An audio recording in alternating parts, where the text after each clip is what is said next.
Essa é só a língua. E a gente fica super Mas aí confuso. a gente vem para uma coisa muito polêmica, O quê? que é o pronome neutro, é a Ih, falou com a linguagem que pessoa quer... certa. Linguagem não binária. Linguagem não binária, porque falam, se a linguagem ela muda, então vamos mudar agora. Mas também não é assim. Não, aí é um... Aí...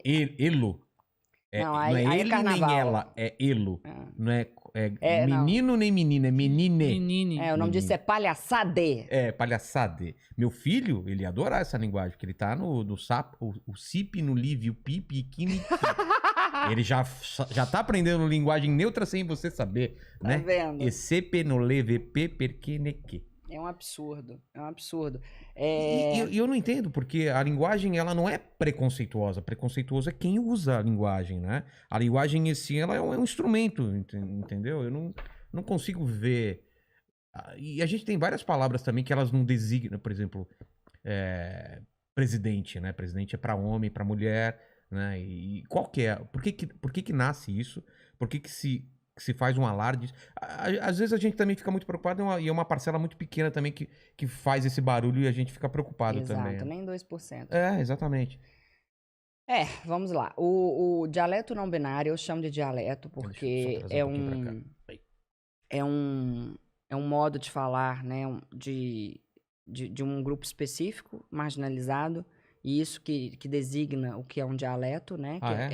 Dialeto é um modo de falar de um grupo que vive à margem. Não no sentido de ser menor, pior e tal. À margem no sentido de não ser o grupo do centro. É o mainstream. Exato, ótimo, muito obrigada. O dialeto não binário, ele só interessa aos não binários e às pessoas aos militantes de ideologias de gênero. Essa é a grande verdade. E ele não faz o menor sentido. Por quê? Vamos lá. A língua portuguesa vem do latim. No latim havia o gênero masculino, o gênero feminino e o gênero neutro. Na passagem do latim para o português, o que era neutro se tornou masculino. Logo, quando eu digo boa noite a todos, eu já estou incluindo todas, porque o masculino, na nossa língua, faz o papel do feminino também, do neutro. Entendi. De tudo. Isso não é machismo. Isso é regra. Isso é regra e as pessoas querem achar machismo em tudo. Então, quando alguém diz boa noite a todos e a todas, essa pessoa está sendo redundante. E quando já abrange. Já abrange. E quando essa pessoa diz boa noite a todos, a todas e a todes, essa pessoa está sendo ridícula.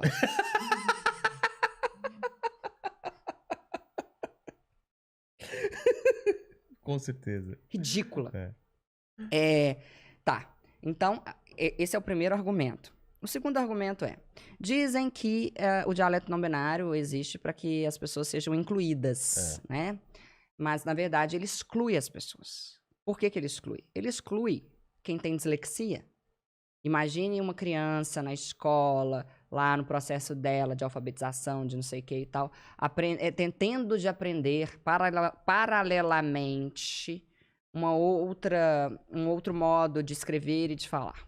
Então, exclui os disléxicos que, de fato, que verdadeiramente já têm dificuldades com a língua. Exclui os cegos, que fazem uso de softwares de leitura, e aí esses softwares teriam de ser atualizados. Exclui os surdos que fazem compreensão com a linguagem labial. Porque a compreensão de todo é diferente de todex e de tode na língua, no lábio. Ou colocar X, ou colocar uma arroba, zona. Começaram com X e arroba, depois passaram para a letra E.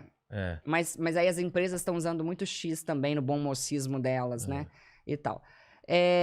Então, exclui os disléxicos, exclui os surdos, exclui os cegos, e exclui uma parcela da sociedade enorme, majoritária, que vê tudo isso como uma grande bobagem.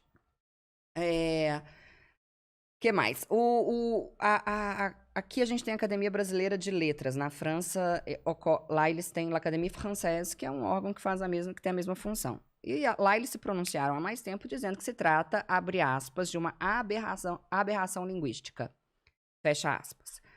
E o ministro da Educação Nacional da França proibiu o uso do dialeto não binário nas escolas e nas faculdades. e isso deveria ocorrer aqui. O meu nome está... Eu não sou uma pessoa ligada à política, eu não tenho decoro eu não, para estar na política, eu não teria paciência com aquilo, eu não quero fazer parte da política. Em meia hora eu mandaria alguém ali para algum lugar, indubitavelmente. Mas o meu nome está num projeto de lei, em um projeto de lei em Santa Catarina, contra o dialeto não binário. Eu ajudo deputados, eu ajudo vereadores a criarem teoria, né, a argumentarem contra o dialeto não binário, porque eu entendo que isso é uma forma de defender a minha língua, o meu idioma.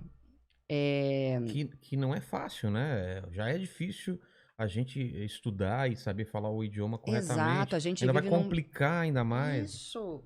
Gente, a gente vive num país lotado de semi-analfabetos, de analfabetos funcionais, e aí eles querem ainda impor coisas. E o que eles falam? Não, a gente não quer impor. A gente quer, porque eu já participei de discussões sobre isso. A gente quer só que a norma culta conviva com o dialeto não binário. Só que a gente sabe qual que é o fim disso.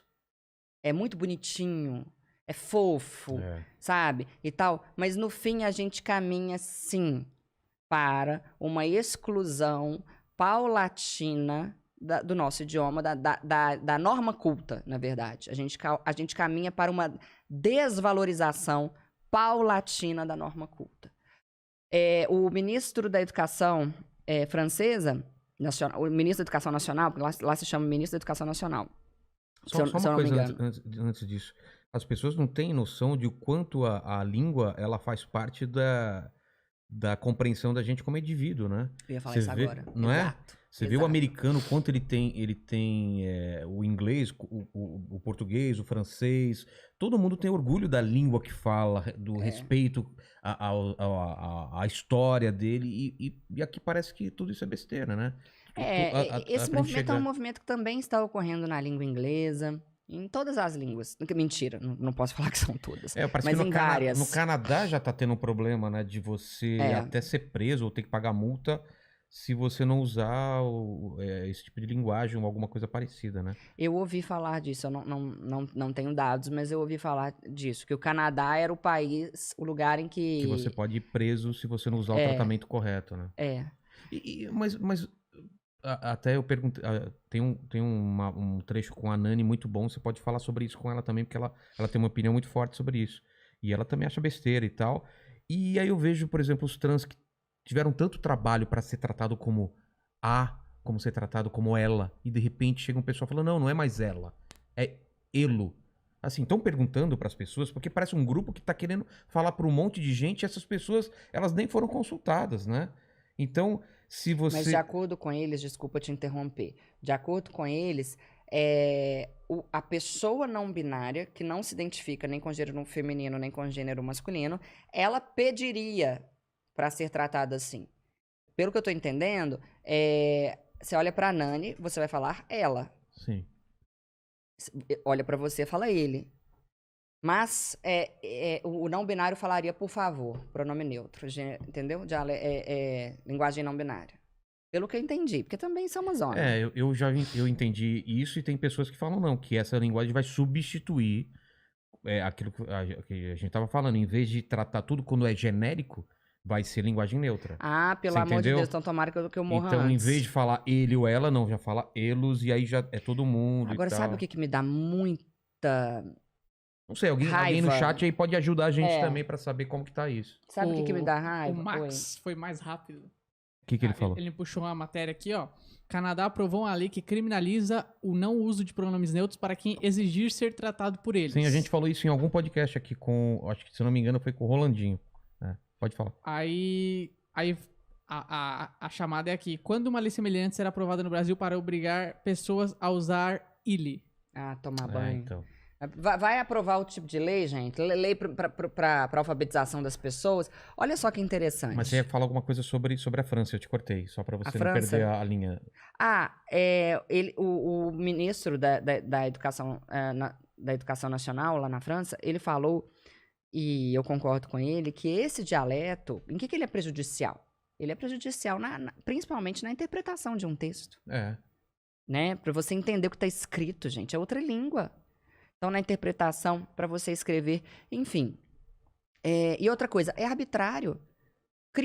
Colocou-se uma letra E, e aí tá. E aí como é que eu vou... Alface. E pente, e alface, e elefante. Elefante, Como é que vai ser isso? É. Entendeu? É um total... Olha, o Brasil, quer dizer, isso aí é mundial, mas Mas sabe o que me parece? Parece que a gente não tem problema sério pra resolver, não é? Exato. Pô, o homossexual que tá tomando lampadada na Paulista, sabe? A mulher que tá sendo agredida na casa dela, essas coisas são importantes. E o jeito que vai ser tratado, você acha que a mulher na periferia tá preocupada, ou o trans tá preocupado com isso? Olha, Não é? Ele você tá falou uma coisa ótima, que é o seguinte, complementando. Trata-se de um modo de falar de uma elite progressista. É, uma elite. É uma elite progressista. Por quê? O menino lá da favela... Tá sendo discutido no Starbucks isso, entendeu? Exato. Obrigada. É isso. É discussão de Starbucks. É. E outra coisa, o que me dá muita raiva. Quem difunde isso, os maiores responsáveis por isso, são os professores universitários. Ah, é? São os maiores responsáveis por isso. Teve agora o Museu da Língua Portuguesa. O museu fez isso. Eu já dei algumas entrevistas sobre isso. Eu brinquei, eu falei, Foi um gente... comunicado? Foi o quê? Foi alguma coisa no Twitter. Que eles falaram, se eu não me engano, todos, todas e todes. E eu falei, é museu, né? Já sepultou. Tá ótimo, eu fiz piada com a desgraça. Eu falei, é museu, já sepultou. Os professores universitários militantes, os professores universitários ligados a ideologias de gênero, são os responsáveis por isso. São eles que colocam todos os dias em e-mails, queridos alunos, boa noite, que escrevem no quadro, boa noite a todos. E por que eu sei disso? Porque eu recebo directs todos os dias de pessoas inconformadas com isso. Todos os dias. Então, assim, é triste. É triste ver um professor colocar a ideologia dele acima da norma, do estudo, do que é correto, do que é certo. E aí vem algumas empresas e entram nesse bom mocismo. E aí eles escrevem o suco de todes. Sabe? É uma babaquice. Mas é uma babaquice. Eu acho que seria muito legal se a gente tivesse num nível de alfabetização absurdo. Se a gente tivesse um nível de leitura que 80% das pessoas leem 10 livros por ano e tal. E aí a gente começa a pensar, pô, todo mundo escreve bem, todo mundo é alfabetizado. Vamos pensar sobre isso. Só que não, a gente não tem nem isso.